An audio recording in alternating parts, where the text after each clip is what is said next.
আজকে কিছু লোক সুযোগ পেয়ে বিশ্ব জাকের মঞ্জুরকে বন্ডা কত কিছু না বলার চেষ্টা করছে, আসলে করে জানে বিশ্ব জাকের মঞ্জুরের দূর কত? এটা জান্নাতি একটা দলের মিশন। সেই মিশন শুরু হয়েছে মদিনা থেকে, এসেছে সিলসিলাটা। এটার একটা করাও বাদ না। সিলসিলা মানে হলো একটা জিনজিল। এরা রাসূল পাক থেকে আবু বকর হয়ে, হ্যাঁ, মুসলমান ইমাম জাফর সাদেক হয়ে, ধারাবাহিক ভাবে মুজাদ্দিদ আল ফিসানি ইমাম বাহাউদ্দিন নকশবন্দ হয়ে, খাজা ইউনুস আলী হয়ে আমার পীর কেবলা জাত পর্যন্ত আসছে। সেই রশি, সেই জিনজিল, সেই তরিকা, এর মধ্যে কোনো বেজাল নাই। এটা রাসূল পাকের সত্য তরিকা। একটু জোরে করেন সুবহানাল্লাহ। না জেনে না বুঝে কোন মানুষের কোন দরবারে কোন ওলির বিরোধিতা করার জন্য এটাই যথেষ্ট সে মিথ্যাবাদী হওয়ার জন্য। কাফাবিল মারুই কাযিবান আইয়ুহাদ্দিসু মা কুল্লি সামিয়া, যে শুই না যাচাই করলো না বাছাই করলো না, কইলিল অমুক খারাপ, অমুকে কইছে এ খারাপ, এখন তোর জন্য কয় খারাপ, ফরিদি মূলে হাতায়া দেখা যায় আসলে বিষয়টা এরকম না। বিচারা খারাপের কিছুই করে নাই, শুধু একটু প্রতিবাদ করেছিল, নীতি বুঝাইতেছিল, তার উপরে উল্টা গরম হয়ে গেছে ক্ষমতার বলে, তার পক্ষপাতিত্ব এ দর্শনে কয় খারাপ। আসলে কি খারাপ ছিল? কথা কয় না। আমার কথা বুঝতে কি অসুবিধা হয়? আসলে কি উনি খারাপ না? মুসলমান, আপনার সম্পর্কে যদি কেউ কোনো তহমত তুলে বদনাম করে, চুপ হয়ে কিছুক্ষণ নীরবতা অবলম্বন করবেন, সূত্র বুঝে নেবেন, বিষয়টা জেনে নেবেন, তারপর মাধ্যমে সেই বিষয়টার সুরাহ টানবেন। যদি আপনি কাজ না করেন, অযথা ফেসে যান, বিপদে পড়ে যাবেন। ঠিক না বেঠিক? মুসা নবী ডাক দিয়ে কই, হুজুর আমাকে তাড়ায় দিয়েন না, আমি সবুর ধৈর্য ধারণ করতে পারবো, আপনার সঙ্গে থাকবো। লম্বা ঘটনা সহজে বলছি। এ মুসলমান, মুসা নবী যখন বললেন ধৈর্য ধরতে পারবে, এবার তিনি সঙ্গীকে নিয়ে একটা নদী পাড়ি দিলেন, সুন্দর নৌকা দিয়ে পাড়ি দিয়ে যখন মুসাকে নিয়ে পার হলেন, এবার খিজির আলাইহিস সালাম নৌকাটার একটা ছিদ্র করে দিলেন যেন পানি ওঠে, এই নৌকা মাঝি খেওয়ারে পারে পার করবে। মুসা নবী কই, হুজুর খাজা খিজির গো, আল্লাহর বন্ধু গো, ওই মানুষটা, ওই মাঝিটা আমাদের উপকার করলো, কেন আপনি তার নৌকাটারে ছিদ্র করে দিলেন? খাজা খিজির ডাক দিয়ে বললেন, বাবা বললাম না ধৈর্য ধরার জন্য, তুমি কথা বলবা না, এটা তো তুমি অন্যায় করেছো, বেয়াদবি করেছো। হুজুর আর করব না। আর কিছু দূর গেলেন, গিয়ে দেখা যায় কয়েকটা ছেলেরা খেলাধুলা করেছে। একটি ছেলে তার চেহারার দিকে তাকায়া দেখেন তার মা তার বাবা কবরে জান্নাতি, কিন্তু ছেলেটার কারণে মা বাবা জাহান্নামী হয়ে যাচ্ছে। খাজা খিজির সেই ছেলেটারে ধরে হত্যা করে ফেললেন, কতল করে ফেললেন। মুসা নবী একটা চিৎকার মেরে বললেন, খাজা খিজির গো, এই কাজটা করা ঠিক হয় নাই। ইসলামে তো কোনো কতল করার, মানুষ মারার কোনো বিধান নাই, এটা কি করলেন? খাজা খিজির বললেন, মুসা বলছি না তুমি কোনো কথা বলবে না। হ্যাঁ মুসা, তোমাকে বললাম ধৈর্য ধরো, এরপরে বললাম, দ্বিতীয়বার বলেছো, তৃতীয়বার বললে সঙ্গে থাকতে পারবো না।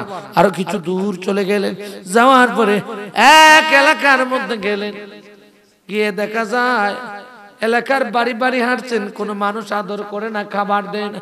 মুসা নবী সঙ্গে তিনি একটা ঘর মেরামত করছে, মাটির ঘর দর্শিয়া ভেঙে পড়ে গেছে, তিনি সেই পেক ভয়ে ভয়ে সেটার দেওয়াল দিচ্ছেন, ওয়াল দিচ্ছেন, মেরামত করছে। মুসা নবী আবার বিরক্ত হয়ে বলল, খাজা খিজির গো, আমি আর আপনার সঙ্গে থাকছি না, আমি চলে যাচ্ছি। এবার মুসা নবী বলল, আপনি দেখেন এই এলাকার মানুষ, আপনি আমাকে, আমরা পেটের বড় খিদা, এতদিন থাকলাম, এলাকার মানুষদেরকে ভালোর জন্য করলাম, কিন্তু তারা আমাদেরকে একটু খাবার দিল না, আবার তাদের এলাকায় খেদমত করছেন, এটা কিন্তু ঠিক না, আমি চলে যাচ্ছি।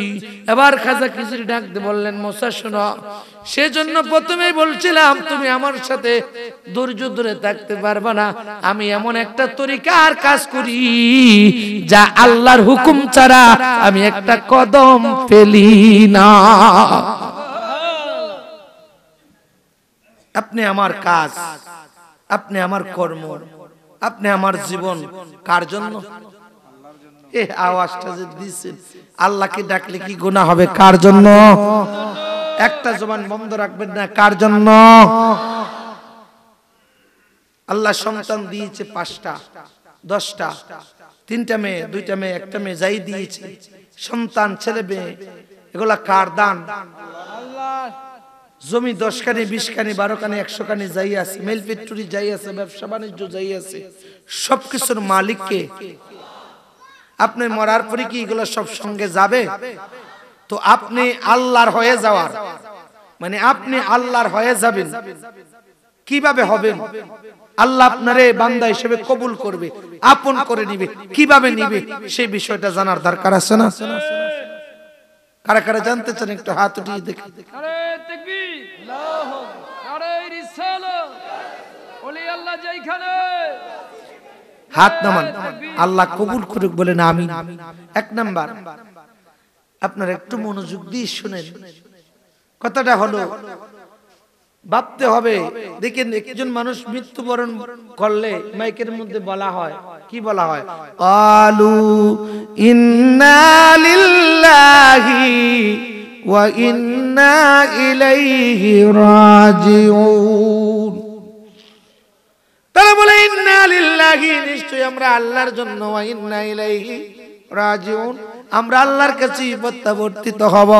তবে নবীর উম্মত, কুল ইন্না সলাতি ওয়া নুসুকি ওয়া মাহইয়ায়া ওয়া মামাতি লিল্লাহি রাব্বিল আলামিন। বন্ধুগো বলেন, সালাত, কুরবানি, হায়াত, মউত মানে জীবন মরণ যা কিছু আছে সব কিছু কার জন্য? আরো জবান খুলে বলতে হবে, কার জন্য? এবার আপনি এ মুসলমান, ব্যবসা বাণিজ্য যাই করেন, কর্মক্ষেত্র যাই করেন, আল্লাহর নামটা কলবে রাখবেন, ফরজ হুকুমটা আদায় করবেন। এই তরিকায় যদি থাকেন গো, মাল্লাহুল মাওলা ফালাহুল কুল, ডাকতে ডাকতে আল্লাহর হয়ে গেলে দুনিয়ার সব আপনার হইয়া যাইব। এবার একটু গভীর মনোযোগ লাগান। খাজা খিজির বলেন, মুসা রে শোনো, প্রথম যে কাজটা করলাম তোমার কাছে শরীয়ত বিরোধী লাগছে? বলে হ্যাঁ হুজুর, আল্লাহর ওলি খাজা খিজির ব্যক্তি উপকার করেছে, আপনি তার নৌকা ছিদ্র করলেন। খাজা খিজির ডাক দিয়ে বলেন, আরে মুসা, আল্লাহ আমার কাছে ইলহাম করেছেন, আল্লাহ জানিয়ে দিয়েছেন। খাজা খিজির গো, এলাকার জাহেল বাদশা গরিব মানুষের নৌকাটা চিনিয়ে নিয়ে যাবে, সুন্দর দেখিয়া এটারে ছিদ্র করে দাও, পানি সেচন দিয়ে দিয়ে সে ব্যক্তি নৌকা চালাইয়া তার পরিবারের খাবার যোগাইতে পারবে। যদি ছিদ্র না করে দাও, তার নৌকাটা চিনিয়ে নিয়ে যাবে, সে বাচ্চা পরিবার পরিজন নিয়ে চলতে পারবে না। এ মুসা শোনো, এটা আমার আল্লাহর হুকুম ছিল, সেই জন্য এরকম কাজ করেছি। মুসা দ্বিতীয় কাজ, তার মা বাবা ছিল জান্নাতি, জান্নাতীদের অন্তর্ভুক্ত। আরে মুসা, লা ইস্তাউই আসহাবুন নারি ওয়া আসহাবুল জান্নাহ, আসহাবুল জান্নাতি হুমুল ফাইজুন। জান্নাতের অধিবাসী আর জাহান্নামের অধিবাসী এক নয়। ও মুসলমান, যারা জান্নাতের অধিবাসী তারা হলো দামি। জোরে কোন ঠিক না বেঠিক? আমরা ইমানদার মুসলমান, ইমানওয়ালা মুসলমান, নবীওয়ালা নবীর তরিকা গ্রহণ করেছি। যদি নবীর সুন্নাহ না থাকে, আল্লাহর ইবাদত না থাকে, ও মুসলমান, জান্নাতি জীবন কায়েম করা যাবে না, জান্নাতি জীবন কায়েম করা যাবে না। আর জান্নাতি জীবন যদি গঠন না দুনিয়ায় করতে পারো, এই স্বাদের জীবনটাই ব্যথা হইয়া যাইব। কোন ঠিক না বেটি?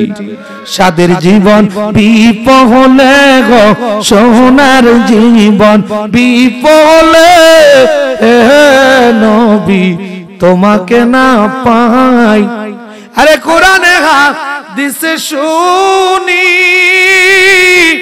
গুনাহগার উম্মতের জাবিন, ওই নামেরই পড়েন দুরূদ রাব্বুল আল্লাহ ইজ্জতে, হে নবী তোমাকে না পাইলে আমার শাহাদের জীবন বিপলে গো, সোনার জীবন বিপলে, হে নবী তোমাকে না পাই। একটু দিলের কান লাগান, শেষ জামানার ওলি মহাকামেল আমার দয়াল পীর খাজা ফরিদপুরি কুদ্দুস আসরুল আজিজ বিশ্ব জাকের মঞ্জিলে খাজা ফরিদপুরির হুকুম নিয়ে আসার পরে এক পাগল ছিল কেবলা জান হুজুর তাকা সত্যি। এই দরবারের জাকের ভাইরা জানে হুসু পাগলা নামে তার নাম। খাজা বাবা থাকতে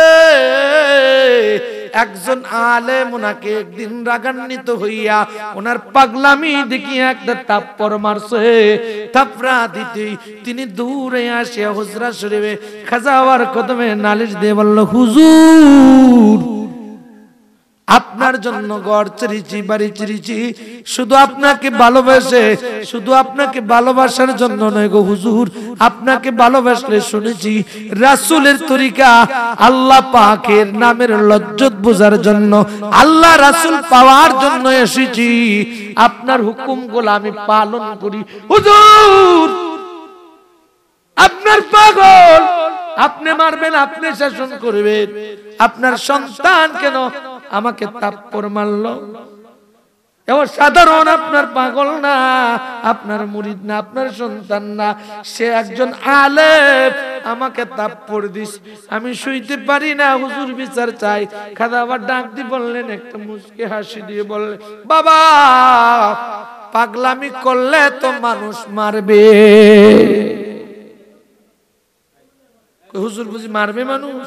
আরো বিখ্যাত হয়ে গিয়ে হুজরা শরীফের বিচে আপনার মসজিদের পশ্চিম দিক দিয়ে গিয়া গরুর মাঠের সাইডে বসে বসে কাঁদতেছে, কান্দে বিকুল হয়ে কান্দে কান্দে। মৌলবী রাত্র ঘুমাইছে বালা, শেষ রাত্রে রহমতের আগ মুহূর্তে পেটের মধ্যে এমন এক ব্যথা শুরু হয়েছে রে, দাস্তু শুরু হয়ে গেছে।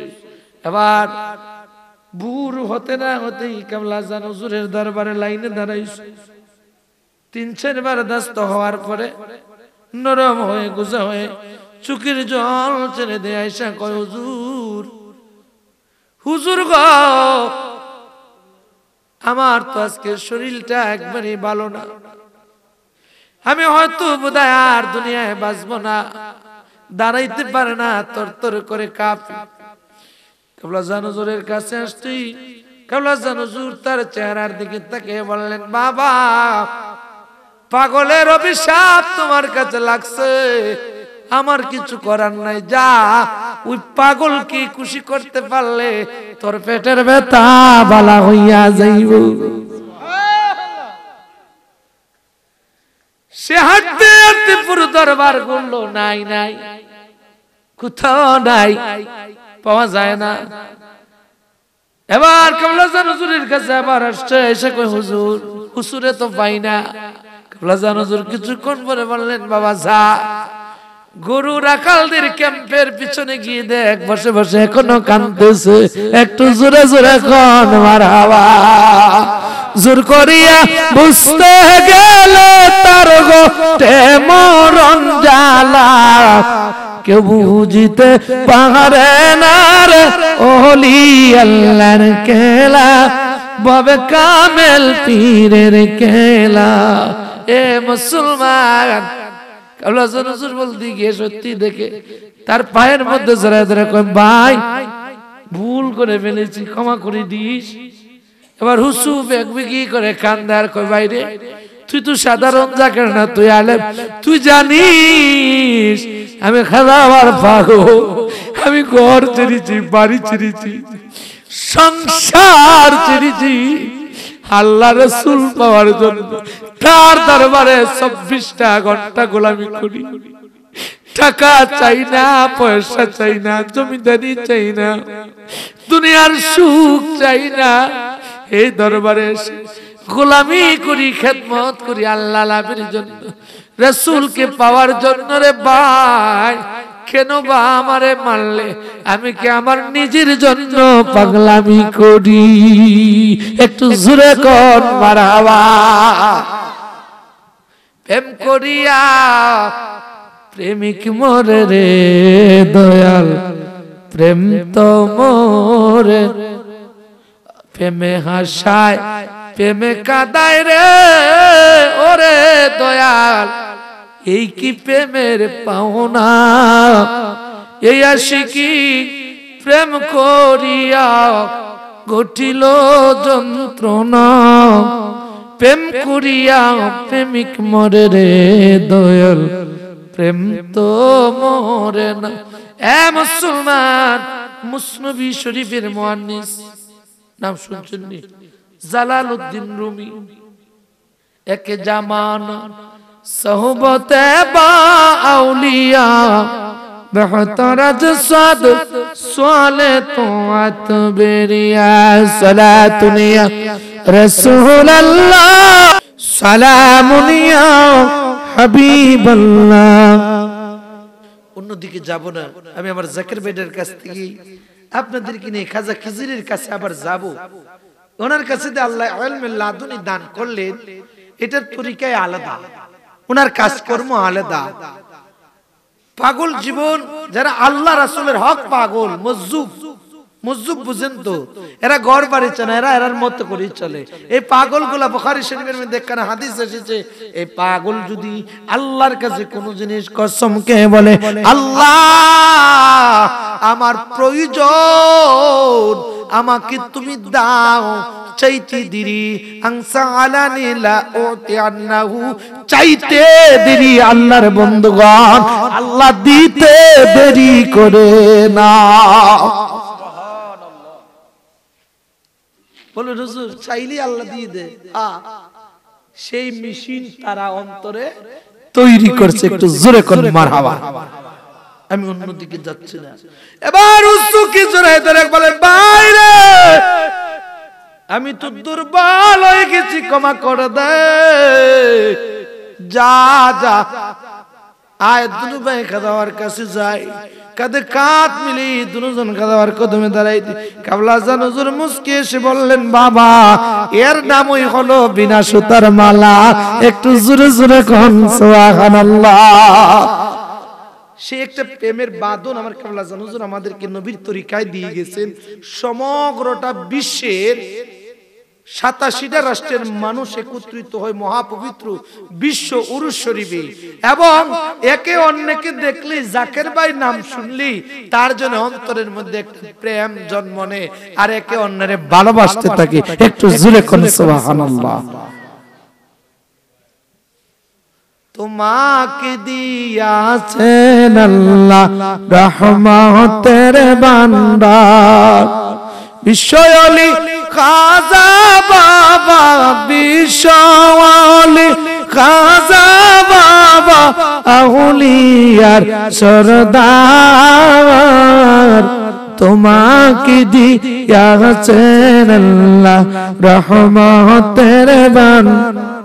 তুমি নায়েব রাসূল, তুমি আল্লাহর মকবুল, তুমি ওকুলেরি কুল, রোজ হাশরে দেখা, রোজ হাশরে দেখা পাই যেন তোমার, তোমাকে দিয়াছেন আল্লাহ রহমতের ভান্ডার বাবা, রহমতের ভান্ডার। যখন বিদায় দেন জোর ওঠে কারবালারি সুর জাকের কান্দিয়া আকুল। ওরুস শরীফের বিদায় যখন কাবলা জান হুজুর দিতেন, জাকের ভাইরা হাও মাও করে দেখে বাড়ির দিকে রওনা দিত, যেন সেই মিলন মেলা থেকে বিদায় নিতে তাদের মন চাইতো না। একটু জোরে জোরে কোন মারহাবা। খাজা খিজির ওনার প্রতি কথাগুলা শোনার পরে বুঝতে পারলো যে না, উনি যে কাজগুলা করছে তো ভালো, এখন জন্য ভালোবাসতে লাগলো। এটা জোরে কোন মারহাবা। খাজা খিজির ছেলেটারে কেন মারলেন? বলে তার মা বাবা জান্নাতি দল। এই জান্নাতি দল আর জাহান্নামী দল এক নয়। জান্নাতি যারা তারা হবে দামি, তাদেরকে আল্লাহ মহাপুরস্কার দিয়েছেন। এদের অনন্তকালের জীবন, স্থায়ী জীবন, তারা জান্নাতে থাকবে। তার কারণে যদি জাহান্নামী হয়, এখান থেকে একটা মাসালা দেই, বুঝতে সহজ হবে। আপনি যদি সন্তান হচ্ছেন, আপনার মা বাবা কবরে, আপনার মা বাবা কবরে, আপনার মা বাবা কবরে, আপনার মা বাবা বহু কষ্টে আপনাকে লালন পালন করেছে। প্রতি শুক্রবার দিবাগত রাত্রিতে, বৃহস্পতিবার রাত্রে মানে শুক্রবারের যে রাত্রিটা আসে, সেই রাত্রে নবী আলাইহিস সালামদের দরবারে উম্মতে মুহাম্মাদিন আমল পেশ করা হয়, মা বাবার কাছে পেশ করা হয়। যখনই সন্তানের নেক আমল পায়, মা বাবার রূহগুলা খুশি হয়ে সন্তানের জন্য রূহানি দোয়া দেয়। আর নবীর দরবারে যখন এই উম্মত নেক কাজে অংশগ্রহণ করে, ওই উম্মত যখন নেক কাজ করে, নেক আমল করে পুরো সপ্তাহভর, তখন নবীজি আল্লাহর দরবারে বলেন হামিদুল্লাহ, আল্লাহর প্রশংসা করেন। আর যখন উম্মত গুনার কাজে লিপ্ত হয়, জিনার কাজে লিপ্ত হয়, ব্যভিচারে লিপ্ত হয়, এ জিনাকুরের দলের আরে বেহায়াপনা রে, তোদের জন্য আল্লাহর নবী নিষেধ করেছেন জিনার কাছে যাইও না। আল্লাহ নিষেধ করেছেন ওয়ালা তাকরাবুজ জিনা, তোমরা জিনার দ্বারেও যাইও না, জিনার থেকে বাঁচো। রাসূল বলেছেন মানিয়াত মান লিমা বাইনা রিজলাইহি ওয়া মান বাইনা রিহলাইহি আতমান লাহুল জান্নাহ। তোমরা জবান যদি হেফাজত করতে পারো, দুনুরাতের মধ্যস্থানে হেফাজত করতে পারো, আমি নবী শাফায়াত করে আল্লাহর জান্নাতে নিয়ে যাব। আল্লাহর নবীর দরবারে যখন বদ আমল পেশ করা হয়, উম্মত সুদ খায় পেশ করা হয়, মদ খায়, এতিমের মাল হক নষ্ট করে, দুনিয়ার মাল, মানুষের মাল, আমানত নষ্ট করে, মা বাবার খেদমত করে না, এই দুনিয়ার পাপা সারে থাকে। আল্লাহর নবী দেখে দেখে আল্লাহর দরবার রওজা পাকে কেঁদে কেঁদে বলেন আল্লাহ আমার উম্মতরা গুনাহগার, আস্তাগফিরুল্লাহ। আল্লাহর দরবারে তওবা করে নবী কান্দে, উম্মতদের কি তুমি maaf করে দাও। একটু জোরে জোরে কোন সুবহানাল্লাহ। আপনি নবী আমার জীবনের, আল্লাহর নবী মায়ার নবী গো, আপনি নবী আমার জীবনের, আপনি নবী আমার জীবন সাথী, অন্ধকার কবরের সাথী, আপনি নবী আমার দিন দুনিয়ার দন। আল্লাহর নবী মায়ার নবী গো, আপনি নবী আমার জীবনের। নবী কান্দে উম্মতের জন্য, মা বাবা মনটা মলিন করে। যখন ফেরেশতারা দেখায় একটা ডাক দিয়ে বলে আওলাদ আমার দুনিয়ায় নাই, আমার আওলাদ দুনিয়ায় নাই, আমার আওলাদ যে রেখে আসছি সে নামাজ পড়বে, রোজা রাখবে, সে নেক কাজে যাবে, সে মসজিদে যাবে। আমি সেই উপদেশ দিয়ে দুনিয়ায় সম্পদ রেখে এসেছি কষ্ট করে কবরে আলমে বরজকে। আমার সন্তান গুনার কাজ করতে পারে না, তখন মা বাবা কষ্ট পেয়ে সন্তান অস্বীকার করে। আপনারা কি চান দুনিয়ায় গুনার কাজে লিপ্ত হইয়া মা বাবাকে কবরের মধ্যে কষ্ট দিতে চান কি? কারা কারা চান না একটু হাত উঠান তো। নারে তাকবীর। নারে রিসালাত, আহলে সুন্নাত ওয়াল জামাত। হাত নামান। এবার মা বাপ খুশি কোন দিক দিয়ে কবরে গেলে? মা বাপ খুশি হয় কেমনে? আপনার ফরজ নামাজের সাথে 2 রাকাত নফল নামাজ নিয়ত করে নেবেন, আল্লাহ আমার মা নাই বাবা নাই কবরে, নামাজ পড়ে হাত দিয়ে একটু দোয়া দিবেন, মালিক রে আমার মা বাবাকে তুমি মাফ করে দিও। একটু জোরে জোরে বলেন সুবহানাল্লাহ। উসিলা চাবে কিন্তু আল্লাহ, উসিলা চাবে। নামাজ পড়লে 2 রাকাত পড়ে দোয়া করলে আল্লাহ মাফ করবে কি করবে না? কথা কয় না? শুক্রবার দিন মার কবরে যাবে, বাবার কবরে যাবে, মুর্দাদের কবরে যাবে, গিয়ে কি করবেন? সূরা ফাতিহা, সূরা ইখলাস, দুরূদ শরীফ পড়ে দোয়া করবে। জিয়ারতের কারণে মরণের কথা স্মরণ হয়, মা বাবার কথা স্মরণ হয়। এ মুসলমান, গুনাহ মাফ হয়, মা বাবার রূহানি দোয়া পাওয়া যায়। একটু জোরে কোন সুবহানাল্লাহ। দান করার সময় নিয়ত করে নেবেন, দান করার সময় নিয়ত করে নেবেন, আল্লাহ আমার মা বাবা কবরে, আমার মা বাবারে তুমি মাফ করে দিও, আমি দান করলাম। আমার আল্লাহ কয় বান্দারে তোর মা বাবার জন্য, উম্মতে মুহাম্মদের জন্য নিয়ত করে যদি 10 টাকা দান করিস, তোরে আমি আল্লাহ কম দিব না। তোমার বাজেট ঠিক, তবে নেকি সবাই পেয়ে যাবে। একটু নিয়তের কারণে জোরে বলা যাবে কি সুবহানাল্লাহ। এই সন্তানটা যে রেখে গেছে মা বাপ, সে ভবিষ্যতে গুনাহের কাজ করবে, ভবিষ্যতে সে নাফরমান হয়ে যাবে, কাফের হয়ে যাবে।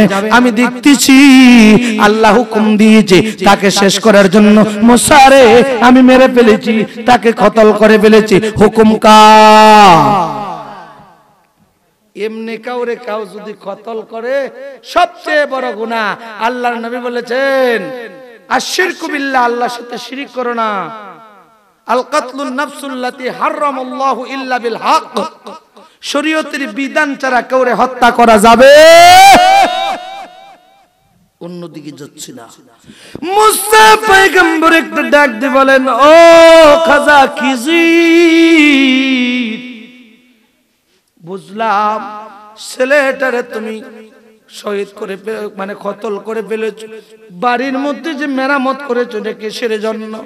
খাজা খিজির ডাক দিয়ে বলেন, মুসা গো আপনি বড় রাগী নবী, আমি জানি আল্লাহ আপনাকে আমার কাছে পাঠাইছে, তবে আপনার কিছু অহংকার আছে। আপনি পয়গম্বর, আল্লাহ তাওরাত কিতাব দান করেছে, বড় জ্ঞানী। শুনো, এমনও কিছু তরিকা দুনিয়ায় রয়েছে আল্লাহ এই জ্ঞান দুনিয়ার কোন মানুষকে দান করেন নাই। একটু জোরে জোরে কোন সুবহানাল্লাহ। জীবনে পাবো কি তোমায় গুনাহগার ইয়া রাসূলুল্লাহ, বলেন না জীবনে পাবো কি তোমায় গো নবী ইয়া হাবিবাল্লাহ। জাহানের যেদিকে তাকাই গো নবী আপন কেহ নাই, তুমি যে উম্মতের কান্ডার গো নবী ইয়া হাবিবাল্লাহ। মুসা নবী ডাক দেখো, ও খাজা খিজির এই ঘর বাড়ি কেন বানাইলা? বলে আল্লাহ হুকুম দিয়েছে, এবার ইসরাইলের একটা সন্তান, 2টি সন্তান, ছোট মানুষ, আকুলু মাল ইয়াতীম। এখনের জামানায় কিছু মানুষ আছে মরার আগে হাতে ধরে নসিহত করে বড় ভাইকে, চাচাকে, গার্জিয়ানকে বলে সন্তান আমি দুনিয়া ছেড়ে চলে যাই। খালাকাল মাউতা ওয়াল হায়াতা লিয়াবলুয়াকুম আইয়ুকুম আহসানু আমালা। আল্লাহ বলেন, আল্লাহ দিয়ে আমি যিনি মালিক যিনি, আপনি আমার খালিক যিনি আল্লাহ। বলেন আমি হায়াত সৃষ্টি করেছি, মউত সৃষ্টি করেছি বান্দাকে পরীক্ষা করার জন্য। কোন বান্দা আমার আমি আল্লাহর বেশি বেশি ইবাদত করে আমি আল্লাহর জন্য তার জীবন যৌবন সব ধন সম্পদ জমিদারি সব বিসর্জন দিয়ে আমি মাওলার নামের লজ্জতের পাপ থাকি। আর যখনই ভালোবাসতে থাকি রে সামাউল্লাযী ইয়াবসিরু বিহি, আমি তার করণ হয়ে যাই। ওয়া ইয়াদাউল্লাতী ইয়াবসিতু বিহা, আমি তার হাত হয়ে যায়। ওয়া রিজলাহুল্লাতী, আমি তার দুটা পা হয়ে যায়। একটু জোরে জোরে কোন সুবহানাল্লাহ। আর যখন আমার বান্দা আমার কাছে কিছু চাইবে, আনসা আলানি লা উতিয়ান্নাহু, চাইতে দেরি আমি আল্লাহ দিতে দেরি করি না। এ মুসো শুনো, এই এতিমের মাল রক্ষার জন্য আমাকে আল্লাহ বলেছেন জোরে জোরে কোন সুবহানাল্লাহ। হুকুম কার? মুসা এবার বুঝলেন আল্লাহ। সেই জন্যই বুঝে আমারে মুর্শিদের আমার উস্তাদের কাছে পাঠাইছো শিখানোর জন্য, বোঝানোর জন্য। আমরা রে কে বুঝাইয়া দিবে রে, আমাকে শিখাইয়া দিবে রে, বান্দব আমার পাব কই গেলে। আরে যারা সাথে কাটাইলাম জীবন, তারে তোরা আইনা দেনা বাঁচে না জীব। আরে মুসলমান অন্যদিকে না, আমি সামনে যাই। মুসা নবী সারাটা জীবন ওই শিক্ষা নিয়ে ওই জাতিটারে বোঝাইলেন, কিন্তু ওই জাতিগুলা বুঝ মানলো না। যেদিন আল্লাহ তাওরাত দিবে বললেন 40 দিন মুসা তুমি যাও, আমি আল্লাহর ইবাদত করো পাহাড়। তিনি ইবাদত করলেন। ভাই হারুন রে দিয়ে গেলেন স্থলাভিষিক্ত দেখিস আমার উম্মত যেন বিভ্রান্ত না হয়, ধ্বংস না হয়। হারুন নবী দেখতে দেখতে জিবরিল আলাইহিস সালাম বনি ইসরাইলের একটা ছোট বাচ্চারে আঙ্গুল চুষাইয়া পানি খাওয়ায়া বড় করলেন। কোন মারহাবা।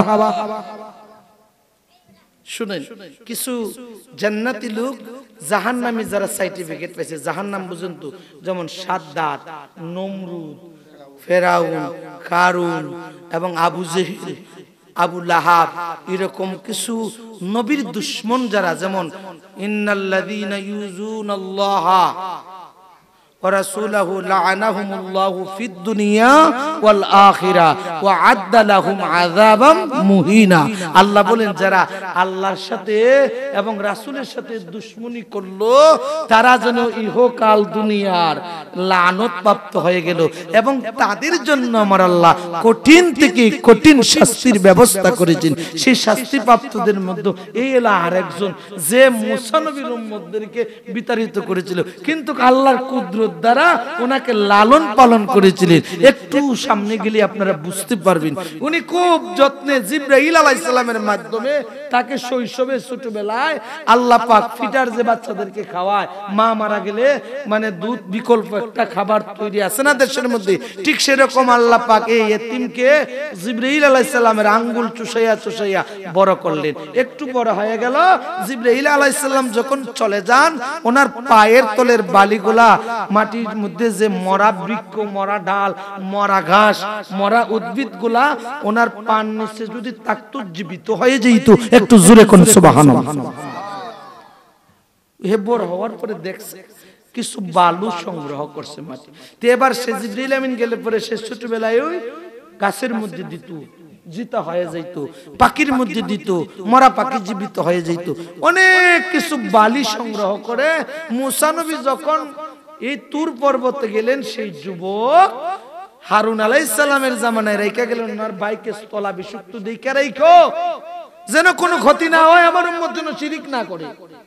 খবরদার দেখে যাইও কোনো শিরিক যেন না করে। আর শিরকু বিল্লাহ, আল্লাহর সাথে শিরিক করলে বড় গুনাহ, আল্লাহ মাফ দিবে না, কঠিন হয়ে যাবে। মুসা নবী সতর্ক করে গেছেন। তেনাকে আল্লাহ বলছেন তুমি 40 দিন সাধনা করো। সেই তুর পর্বতে আল্লাহর সাথে কথা বলতেছেন, রিয়াজত করতেছেন। এদিক দিয়ে সামির কি করলো, একটা পেগ দিয়ে একটা গরুর আকৃতি দিয়ে একটা হাম্বা তৈরি করছে, মাটি দিয়ে পেগ দিয়ে বালিগুলা এটার উপরে ছিটিয়ে দিছে। দিতে একটা মাটির মূর্তির মানে ভাস্কর্য, এটার মধ্যে প্রাণ এসে গেছে, জীবিত হয়ে গেছে। এবার সেই হাম্বা হাম্বা বলে গরুর মতন সে চিৎকার করতে লাগলো। জোরে জোরে বলেন নাউজুবিল্লাহ। বলবেন হুজুর কেন নাউজুবিল্লাহ? এটা হলো তার ব্যক্তিগত একটা তৈরি। এবার সকল বনি ইসরাইলকে, মুসা নবীর উম্মতদেরকে বলল এটার পূজা করতে লাগলো। সকল আল্লাহর ইবাদত বাদ দিয়া সে হাম্বার পূজা করে। মুসা নবী কয় রে আমার উম্মতের দলেরা, আমার বাইন রাগান্বিত হবে, খোদা তাআলা রাগান্বিত হবে। আল্লাহর বিরোধিতা করেছো, আল্লাহকে ছাড়া কারো ইবাদত করা যায় না, আল্লাহকে ছাড়া কারো কাছে চাওয়া যায় না। ইয়াকা না'বুদু ওয়া ইয়াকা নাস্তাঈন।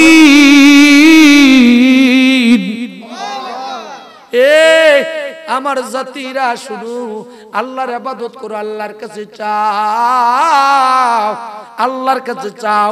তোমরা এই হাম্বার পূজা করো না। আর শিরকু বিল্লাহ, আল্লাহর সাথে তোমরা শরীক করো না। সকলেই এটার পূজা করে। হারুনের কথা মানে না, ওনার কথা মানে না। না মানার কারণে সব কাফের হইয়া গেছে, শিরিক করে ফেলেছে।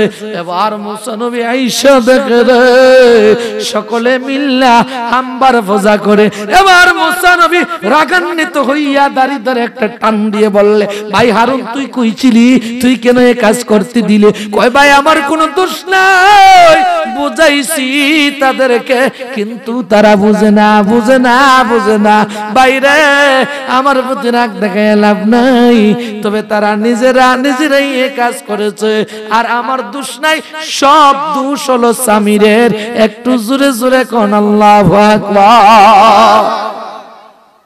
এবার আল্লাহ মুসা নবীর প্রতি এক ওহী নাজিল করে বললেন, মুসা গো, তোমার এই জাতি খুব কঠিন থেকে কঠিন শাস্তি পেয়ে দুনিয়া থেকে যাবে। আল্লাহ পাক কি করলেন, এদের তওবা হলো। এক বয়াল মাঠের মধ্যে কোন মতান্তরে আসছে 40 বছর, কারণ মতানক আছে 40 দিন, তো ওনাদেরকে এক মাঠের মধ্যে ছেড়ে দিলেন। এই কোন বর্ণনা আসছে তারা বানর হয়ে গিয়েছিল। তবে এক বর্ণনায় আসছে যে যারা কিছু সংখ্যক লোক তারা হাম্বার পূজা করে নাই, হারুনের কথায় তারা এক অংশ তারা আল্লাহর ইবাদতই ছিল। বাকি যারা হাম্বার পূজা করেছিল তাদের তওবা কিভাবে? দুনিয়ার জগতে এরকম তওবা নাই রে মুসলমান। যারা শিরিক করে নাই, আল্লাহর সাথে শরীক করে নাই, ওরা ওই শিরিককারীদের কি দুনিয়ার জগতে যদি ওই বহাল ময়দানে গলা কেটে শহীদ হয়ে মানে দুনিয়ার জগৎ থেকে কতল হয়ে চলে যাবে, আখিরাতে তারা মাপ পাবে, মানে মুসলমানের খাতায় নাম থাকবো। দুনিয়ায় জীবন দিয়ে দিতে হবে, দুনিয়ায় জীবন দিব, আখিরাতে তারা মুমিন হয়ে উঠবো।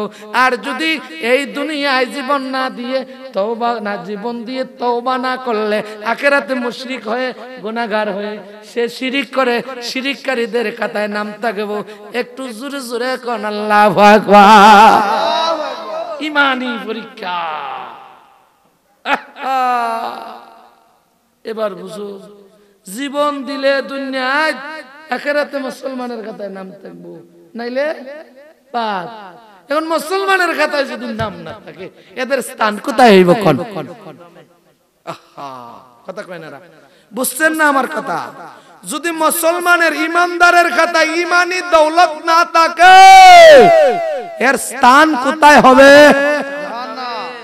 আর যদি ঈমানওয়ালা হয়, বিন্দু পরিমাণ জাররা পরিমাণ ঈমানও তাকে জাহান্নামের আগুনে জ্বালাইয়া হইলো আল্লাহ জান্নাতে দিবে। একটু জোরে কোন মারহাবা। আমি অন্যদিকে যাচ্ছি না। এই কথাটা পয়েন্টটা বোঝানোর জন্য আমি এই সামিরের কিচ্ছা আনছি। এবার কোন স্থায়ী জীবনের মূল্য আছে কিনা নাই কথা কয় না। ফাদখুলি ফি ইবাদি ওয়াদখুলি জান্নাতি। তোমরা ইবাদতকারীদের দলভুক্ত হয়ে যাও, অতঃপর আল্লাহর জান্নাতে প্রবেশ করো। ইবাদতকারী মানে এখানে হলো আমলি দৌলত, আমলি দৌলত, আমলি দৌলত, আমলি দৌলত। ইন্নাল্লাযীনা আমানু ওয়া আমিলুস সালিহাতি লাহুম জান্নাত, লাহুম জান্নাতুন তাজরি মিন তাহতিহাল আনহার, যালিকাল ফাওজুল কবীর। এ মুসলমান, ইন্নাল্লাযীনা, নিশ্চয়ই যারা আমানু ঈমান আনলো, ওয়া আমিলুস সালিহাত, যারা আমলে সালিহা করলো গো, তাদের স্থান হবে স্থায়ী জীবন, দামি জীবন, যে জীবনের শুরু আছে শেষ নাই, যে জীবনের শুরু আছে শেষ নাই, খালি সুখ শান্তি আর শান্তি। সেই নিয়ামত, আল্লাহর দেওয়া নিয়ামত জান্নাতি জীবন যদি চায়, ইমানি দৌলত, আমলি দৌলত, ইমানি দৌলত, আমলি দৌলত বান্দার আবশ্যক থাকতে হবে, তো সে জান্নাতি হয়ে দুনিয়ার জগৎ থেকে সুসংবাদ পেয়ে যাবে। একটু জোরে জোরে কোন সুবহানাল্লাহ। আর যদি ইমানি দৌলত না থাকে গো, আমলি দৌলত না থাকে গো, তার স্থান হয়ে যাবে জাহান্নাম, জাহান্নাম, জাহান্নাম। সেই জাহান্নামের অধিবাসীরাও কঠিন থেকে কঠিন শাস্তির অধিকারী হবে অনন্তকাল। এটার মধ্যে জাহান্নামের শাস্তি পেবে। জাহান্নামীরা রোদন করে বলবে, মালিক ফেরেশতারে এত শাস্তি দে যেন জনমের মতো চলে যায়, আর জাহান্নামে না আসে। এবার মালিক বলবে, কেন তোমাদেরকে একবারে চিরতরে এই জাহান্নামের মধ্যে বিদায় নাই? অনন্তকাল এই জাহান্নামের আগুনে পুড়তে হবে, অনন্তকাল জাহান্নামের শাস্তি ভোগ করতে হবে। এবার বলেন, জান্নাতি জীবন না জাহান্নামী জীবন? আওয়াজ দিচ্ছে না, কোনটা চাই? জান্নাতি। এটা স্থায়ী না অস্থায়ী? দুনিয়া স্থায়ী না অস্থায়ী? জিন্দেগি তোর যায় পাখি দিয়া ও সোনার আদম, জিন্দেগি তোর যায় পাখি দিয়া। আদম রে বেলা আছে দন্ত চারি, পাখ ধরিল চুলার দাড়ি, সমান জারি দিয়াছে করিয়ার সোনার আদম, জীবন তোর যায় পাখি দিয়া। বাবা বন্ধুরা রে, বনি ইসরাইলের জাতিরা, এই পুরা অংশের লোকগুলোই বলল, মুসা গো, এই দুনিয়া তো মুসাফিরের জায়গা, কিছুদিন পরে হলো চলে যেতে হবে, তবে ইমানের কথায় যেন নামটা থাকে, এই ব্যবস্থাটা অন্তত করে দেন। বলে, তাহলে তোমাদের গলা কেটে জীবন দাও। এই ঈমানওয়ালারা শিরিককারীদেরকে, আল্লাহর সাথে শরীককারীদের মাথা কেটে কেটে তওবা, দুনিয়ার জগৎ থেকে বিদায় নিয়ে গেল রে। আখিরাতে তাদের নাম থাকবে ঈমানওয়ালাদের কাতারে। একটু জোরে জোরে কোন সুবহানাল্লাহ। নবীর দরবারে এক ব্যক্তি এসে কয়, ইয়া রাসূলুল্লাহ, আমি জিনা করেছি এক মহিলা। নবী গো, আমার ইসলামের শাস্তি দেন, গুনাহ নিয়ে খবরে যাইতে চাই। মহিলাটা অন্তঃসত্ত্বা মানে গর্ভবতী। আল্লাহর নবী বললেন, মহিলারে যা যা যা, যেদিন সন্তান প্রসব করবি সেদিন আমি নবীর দরবারে আসবি। আবার সন্তান কোলে নিয়ে মহিলা আসলো, নবী গো আমি তো ব্যভিচার করেছি, জিনা করেছি, ইয়া রাসূলুল্লাহ ইসলামের বিধানে আমাকে শাস্তি দেন। আল্লাহর নবী নূরে খোদা নূরে মুজাসসাম বললেন, আরে মহিলা যাও, যেদিন তোর বাচ্চা দুধ ছাড়বে সেদিন আমি নবীর দরবারে আসবা। পুনরায় মহিলাটি চলে গেল। বাচ্চাটা বড় হওয়ার পরে নবীর দরবারে হাজিরা দিয়েছে, ইয়া রাসূলুল্লাহ ইয়া হাবিবাল্লাহ ইসলামের বিধান অনুযায়ী আমাকে শাস্তি দেন। আমি অপরাধী, আমি গুনাহগার, আমি ব্যভিচারিণী, আমি গুনাহ করেছি, অপরাধ করেছি, ভুল করেছি। আমি চাই গুনাহটা দুনিয়ায় মোচন করাইয়া তওবা করে ইসলামের বিধানে আমি দুনিয়া থেকে যেতে চাই। ইসলামের বিধান হলো রে ব্যভিচারীকে পাথরের আঘাত করে মুসলমান দুনিয়া থেকে বিদায় করে আল্লাহর নবী সেই ব্যবস্থা করলেন। খলিফাতুল মুসলিমিন হযরত ওমর বড় একটা পাথর দিয়ে ঢিল মারলেন। আল্লাহর নবীর চোখ বেয়ে বেয়ে পানি পড়ছিল। আমার নবী ডাকতে বললেন, ওমর রে, সে নিজেও জানে সে গুনাহগার, সে যদি জাহান্নামের আগুনকে ভয় না করত, সে যদি আখিরাতের জীবনকে প্রাধান্য না দিত, ওয়ালাল আখিরাতু খায়রুল লাকা মিনাল উলা। একটু জোরে জোরে কোন সুবহানাল্লাহ। আমার মন প্রথমে একবারই ভেঙে গিয়েছে। আহা, ফরিদ সাহেব আলোচনা করে গেছে, এরপরে কেন মাইক দূরে রাখা যায়? একে একে সব নাও। এখন দেখা যায় আল্লাহর রহমতে আমার সব আপনজনের আবার চলে আসছে, নবী প্রেমিকরা। মাহফিল হওয়াতে খুশি না বেজার? আমি আলোচনা দীর্ঘায়িত করব না, একটু সামনে নিয়ে যাচ্ছি, একটু গভীর মনোযোগ। আখিরাতকে প্রাধান্য দিতে হবে। নবী বলেন, আল্লাহ বলেন, উম্মু হাবিব গো, আপনার জন্য আমি দুনিয়ার চেয়ে আখিরাতটা উত্তম রেখেছি বন্ধুরে, কারণ সেদিন আমি আল্লাহ আপনি যা চাবেন তা দিব। একটু জোরে কোন সুবহানাল্লাহ। আর এই মুমিনদের সম্পর্কে আল্লাহ বলেন, ইয়াউমা নাদউ কুল্লু উনাসিম বিইমামিহিম ফামান উতিয়া কিতাবাহু বিয়ামিনি। একটু জোরে জোরে কোন সুবহানাল্লাহ। ইলা আয়াতিল আখির আল্লাহ বলেন, কিয়ামতের দিন আমি তোমাদের ইমাম মুর্শিদদেরকে স্মরণ করে করে ডাকবো, ইমাম ইমাম। এতে মসজিদের ইমাম আর শেরে খুদা আলী ইমামুল মুরসালিন রাহমাতুল লিল আলামিন, এই ইমাম হাসান হুসাইন সহ আমাদের মাযহাবের ইমাম আবু হানিফা সহ তরিকার ইমাম, আমাদের হাদিসের ইমাম, ফিকহার ইমামদেরকে অনুসরণ করে করে ডাকা হবে। যে যাকে ভালোবাসতো, যে যার আনুগত্য করত, মাইয়ুতুর রাসূলা ফাকাদাতুল্লাহ, সে আল্লাহর ইত্তেবা করলো, যে রাসূলের ইত্তেবা করলো। ইয়া আইয়ুহাল্লাযীনা আমানু আতিউল্লাহ ওয়া আতিউর রাসূলা ওয়া উলিল আমরি মিনকুম। এ ঈমানদার বান্দারা, আমি আল্লাহর ভয় করো, পাওয়ার জন্য মধ্যস্থ ওসিলা নাও। এই ঈমানদার বান্দারা, তোমরা আমি আল্লাহর আনুগত্য করো, আমার রাসূলের আনুগত্য করো। ওয়া উলিল আমরি মিনকুম, তোমাদের আমির নেতা মুর্শিদ, এখানের মধ্যে তোমাদের ইমাম মুর্শিদ, তাদের অনুসরণ অনুকরণ করলে আমি আল্লাহর আনুগত্য করা হয়ে যায়। জোরে জোরে কোন সুবহানাল্লাহ। অন্যদিকে যাচ্ছে না, কথাটা বোঝানোর জন্য বলছি। এ মুসলমান মহিলা জানে, নবী আখিরাতের জীবনকে প্রাধান্য দেওয়ার জন্য বলেছেন। কোন মুর্শিদে কামেলের দরবারে গেলে মুর্শিদ বলে, বাবা আমার কথা না নবীর কথা, আমার কথা না আমার মুর্শিদের কথা, নিজের কথার আমল দেয় না। কোন পীর দিয়েছে না।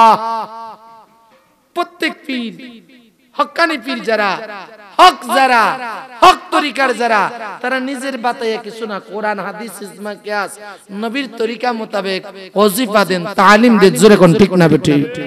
মহিলা কান্দে, হুজুর শাস্তি দেন, শাস্তির ব্যবস্থা। খলিফাতুল মুসলিমিন ওমর পাথর মারলেন, পাথর মারতে মহিলাটার গায়ে পড়লো। হাও মাও করে আকাশ পানে তাকায় কান্দে, মালিক রে আমি জানি আমি গুনাহ করেছি, অপরাধ করেছি, ইহকালের জীবন তো জীবন না, আখিরাতের জীবন তুমি দামি বলেছো মালিক। আমি ইসলামের বিধান মোতাবেক শাস্তি দিই, দুনিয়া থেকে যদি চলে যায় আখিরাতের জীবনটা আমার শান্তি দিও। কান্দে পাথরের আঘাতে আঘাতে সেই মহিলাটা দুনিয়া ছেড়ে বিদায় নিয়ে গেল। রহমতের নবী সাহাবীদেরকে ওমরকে একটা ডাকতে বললেন, ওমর রে জানোনি ওই মহিলার তওবার বদৌলতে কিয়ামতের দিন মুসিবতের সময় আমার ৭০,০০০ উম্মতকে আল্লাহ মাফ করে দিবে। কিসের জন্য মহিলা তওবা করলো? আখিরাতের জীবন, দামি জীবন, শান্তিময় হওয়ার জন্য, জান্নাতি জীবনের জন্য। গুনাহ নিয়ে কবরে যাবে না। আমরা তো কত গুনাহ চুপি চুপি, গুনার বোঝা মাথায় লইয়া কাঁদতেছি, মাফ করো গো মাবুদ আল্লাহ। গুনাহগার বয়নাইয়া রাজি, মাফি নিবার দিন এসেছেন পাপীদের কান্দার যিনি, রাসূলে কারীম। এ মুসলমান, মুসা নবী ডাক দিয়ে বললেন, এরে এরে ঈমানওয়ালারা, তোমরা এই শিরককারীদেরকে এক এক করে দুনিয়ার জগতে কতল করে দাও, কতল করে দাও, তারা আখিরাতের জীবনে যেন ঈমানওয়ালা হিসেবে কাতারে দাঁড়ায়। একটু জোরে জোরে কোন সুবহানাল্লাহ। এই মহিলাটা নবীর দরবারে এসে স্বীকার করে তাই জীবনের ব্যবস্থা করেছে। আপনি আমার আজকে একটা সুযোগ, তাওবু ইলাল্লাহি জামিআ, একত্রিত হয়ে তওবা করলে আমার আল্লাহ উম্মতে মুহাম্মাদির তওবা কবুল করেন, জিন্দেগির গুনাহ আল্লাহ maaf করে দেয়। একটু জোরে কোন সুবহানাল্লাহ। এই maaf করার ব্যবস্থা পেয়ে যারা মনে মনে কষ্ট পায়, এই মাহফিলের বিরোধিতা করে, এই জান্নাতের বাগানের বিরোধিতা করে, তারা আল্লাহর রাসূলের দুশমন। একটু জোরে কোন ঠিক না বেঠিক? অন্যদিকে না, এমনও কিছু দাড়ি টুপি জুব্বাওয়ালা ইমাম সাহেবরা আছে, তারা হক তরিকার বিরোধিতা করে। করে কি করে না? ফরজ নামাজের পরে দুয়ার বিরোধিতা করে, জানাজার নামাজের পরে দুয়ার বিরোধিতা করে। আছে না এরকম দল? মিলাদ কিয়ামের বিরোধিতা করে। করে না? আমার পীর কেবলা জান হুজুর একজন ইমামকে শিক্ষা দিয়েছিলেন। ওনার দরবারের এক পাগল আসলো, কেবলা জানো দাদা হুজুরের জুতা মোবারক রাখতো। আজকে পাগলেরই খালি ওয়াজ করলাম, আমার দাদা হুজুরের একটা পাগলের ওয়াজ করেছি, ঠিক না? তো সে দাদা হুজুরের জুতা মোবারক রাখতো লোকে। তো একদিন যমুনার পার দিয়ে সে আসতেছে, তো জোহরের নামাজের টাইম হয়েছে। একই ঘটনা দাদা হুজুরের জামানায় ঘটেছিল। তো তিনি নামাজে গেলেন, পিছের কাতারে দাঁড়াইছে। হঠাৎ করে তিনি বলতেছে, ইমাম সাহেব তো মসজিদে নাই, ইজাত নামাজ আমি পড়ি না। যে মসজিদে ইমাম নাই এই মসজিদের নামাজ আমি পড়ি। বাইরে জুতা নিয়ে একটা দূর দিয়ে চিৎকার করে দাদা হুজুরের দরবারে এসে নামাজ পড়তেছে। নামাজ পড়ে শেষ দাদা হুজুরের খেদমত করতেছে। কেবল দাদা হুজুরের পিঠের মধ্যে খালি এই পিঠ নিয়ে একটু মালিশ করা লাগতো, মেসেজ করতেন। পাগল কইতেছে, হুজুর কত মানুষ নালিশ দেয় আপনার কাছে, আইসা পেটে ব্যথা, বাচ্চা হয় না, মাথায় ব্যথা, সব মানুষ ভালো হয়, আপনার এটার নালিশ আল্লাহর কাছে দিতে পারেন না? আমরা মেসেজ করতে করতে আর ভালো লাগে না? পাগল তো পাগল।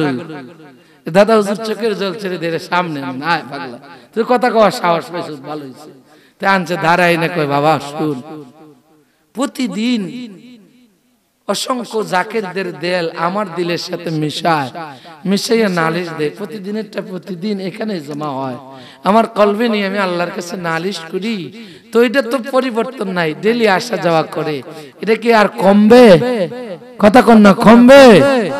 পাগল রে, এটা কমার জন্য না তো, এটা একটা উসিলা।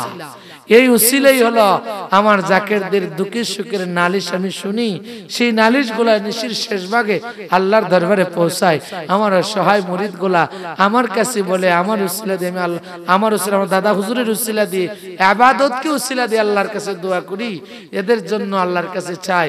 আল্লাহ দিকে এদেরকে দয়া করে রহমতের নজরে কুয়াতের কেল্লা বন্দি করে রেখেছে। ওই মাটির মধ্যেই ইমাম সাহেব আর মসজিদের সরদার আইছে, সভাপতি সাহেব আর ইমাম সাহেব আইসা কয়, হুজুর আপনার যে পাগল, এটারে সামলাইয়া রাখেন, কন্ট্রোল করেন, এটা নামাজে পর্যন্ত গিয়ে মসজিদে ডিস্টার্ব করে। মসজিদের সভাপতি হবে না, ঠিক আছে, এমনি বড় সড়ো ভালো, মাশাআল্লাহ। তো ইমাম সাহেব আইসে, দাদা হুজুর বসে নিচের দিকে থেকে রয়েছেন, আজকে ছাকালেন ইমাম সাহেবের প্রতি।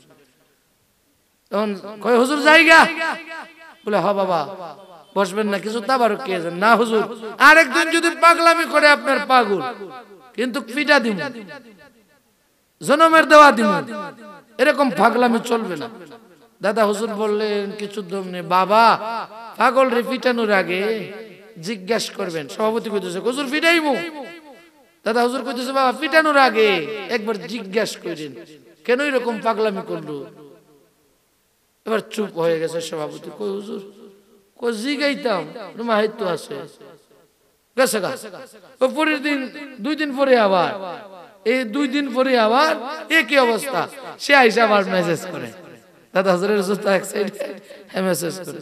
এরা সভাপতি খুব রাগান্বিত, বলছে হুজুর আপনার মুরিদদের কন্ট্রোল করতে পারেন না, দরবার সাজাচ্ছেন, ওরা মসজিদও বুঝে না, আল্লাহর ঘর বুঝে না, কোন স্থান বুঝে না, পাগলামতি করে আজকেও নামাজে ডিস্টার্ব করেছে। হুজুর বিচার চাই। ইমাম সাহেব আসছে, ইমাম সাহেবকে বসালেন, মুরিদকে দাদা হুজুর দাঁড় করে বললেন, পাগলা রে কিসের জন্য রে তাদের মসজিদে নামাজ পড়তে গিয়ে তাদের নামাজের ব্যাঘাত ঘটা। পাগলা দাঁড়ায় নিচের দিকে মাথাটা দিয়ে চোখের জল ছেড়ে দেখো, হুজুর গো আমরা এত বেয়াদবি শিখি নাই গো, আমাদেরকে আপনি আদব বুদ্ধি মোহাব্বত ও সাহস শিক্ষা দিয়েছেন। পাগল হয়েছি আল্লাহ রাসূল পাওয়ার জন্য, দুনিয়ার জন্য না। আপনার দরবারে খাবার আসলে খাবার খাই, না হলে উপাস থাকি। হুজুর আপনার নিয়মে ইবাদত বন্দেগী করি গো হুজুর। আপনি না বলেছেন লা সালাতা ইল্লা বিহুজুরি বিকাল, হুজুরি কাল ব্যতীত নামাজ হয় না। হুজুর গো আমি যখন নামাজে গেলাম, কি দেখি ইমাম নামাজ পড়ে যমুনা নদীর তীরে জাল ফলাইছে, জাল নিচুরে নেগা, এই জালের সঙ্গে ইমামের মনে টানাটানি করে, ইমামের মন মসজিদে নাই, হুজুরি কালবে নাই, নামাজে না। সভাপতি ডাক দিকে, হুজুর ঠিক সত্যি গেছে সপ্তাহে আমার যমুনার নতুন জালটা আমি খাবার মাছ, হুজুর মানুষ মারতে পারি না, খালি পালাইছি, একলামে পরে কি দিই নাই, যারা নামাজ পড়ে গেছে ছাউনি দিতাম নাই, কারণ দুপুরে একটু ছাউনি দিই, কিন্তু আজকে চাইছিলাম দুপুরের আগেই চলে যাবো, যাইতে পারি নাই বিভিন্ন কারণে। সেজন্য আমার মন কয়েকবার টানাটানি করছে, আবার তো ফিরত আনছি, টানাটানি করলে কি হইব। দাদা হুজুর বলেন, বাবা আমি এমন কিছু নিয়ম আমার মুরিদদেরকে দিয়েছি, যে নিয়ম তারা যদি পালন করে রে বাবা, ও ইমাম সাহেব, ও মসজিদের সভাপতি, সাধারণ মানুষ দেখতে পারো এই প্রত্যেকটা মুরিদ আমার কন্ট্রোলের ভিতরে, কে কোথায় থাকে কি অবস্থায় আছে সেই অবস্থাটা পর্যন্ত জানার ক্ষমতা আল্লাহ আমার পীরের উসিলায় আল্লাহ আমাকে দিয়েছেন। বাবারে আমার ওই মুরিদরা বেয়াদবের খাতায় নাম লেখাবে না, এরা আদবশীল, এদেরকে আদব শিক্ষা দিয়েছি, এদেরকে মহাব্বত শিক্ষা দিয়েছি, বুদ্ধি শিক্ষা দিয়েছি, সাহস শিক্ষা দিয়েছি, ওরা বেয়াদবি করবে না। এদের ওজিফা হলো বাবা শুনে যাই ইমাম এবং সভাপতিকে বসালেন বাবা শুনু, ওরা ফজরের নামাজের আগে উঠে রাত্রি 3টার পরে উঠে তারা কোরআন তেলাওয়াত করে এবং আল্লাহ পাকের হুকুমে তারা কোরআন তেলাওয়াত করে, ফজরের নামাজ পড়ে, মুরাকাবা মুশাহিদা করে, তারা তাহাজ্জুদের নামাজ পড়ে, ফজরের নামাজের পরে তারা ফাতিহা শরীফ পড়ে, খতম শরীফ করে, তারপরে তারা দুনিয়ার কাজে যায়।